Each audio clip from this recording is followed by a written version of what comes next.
আমি এই মাঠে অনেক দৌড়াদৌড়ি করেছি, এই মাঠে অনেক খেলেছি। ওখানে ছোট ছোট দুটো লাল রঙের বাংলো ছিল আগে। প্রথম যেই বাংলোটা ছিল ওইটাতে আমরা থাকতাম। এই সেই গাজীপুর, এই সেই ভাওয়াল মাঠ যেখানে স্বাধীনতা যুদ্ধের আগে ছোটবেলায় আমি এই মাঠে অনেক দৌড়াদৌড়ি করেছি, এই মাঠে অনেক খেলেছি আমি। এই মাঠের ওইখানে এইদিকে তো রাজবাড়ি বোধহয় এইদিকে না, আমার হাতে ঠিক রাজবাড়ির উল্টা দিয়ে ওখানে ছোট ছোট দুটো লাল রঙের বাংলো ছিল আগে। প্রথম যেই বাংলোটা ছিল, এখানে মুরব্বি যারা আছে তাদের খেয়াল আছে, প্রথম যেই বাংলোটা ছিল ওইটাতে আমরা থাকতাম। আব্বা, আম্মা, আমি আর আমার ছোট ভাই, আমরা চারজন ওইটাতে থাকতাম। কাজেই ছোটবেলাটা আমার এই গাজীপুরে বহুদিন, এই ছোটবেলাটা আমার এই জায়গায় কেটেছে। আমার এই মাঠে আমি অনেক দৌড়াদৌড়ি করেছি, অনেক খেলেছি আমি।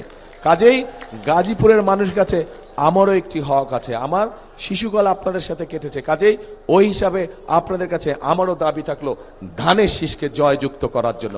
কে দাবি করতে পারে? এদেরকে চিনেন? এদের সবার হাতে আমরা ধানের শীষ দিয়েছি।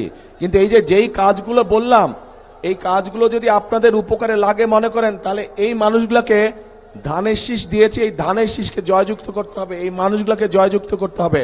পারবেন কি? পারবেন? হ্যাঁ, এদেরকে জয়যুক্ত করতে হবে।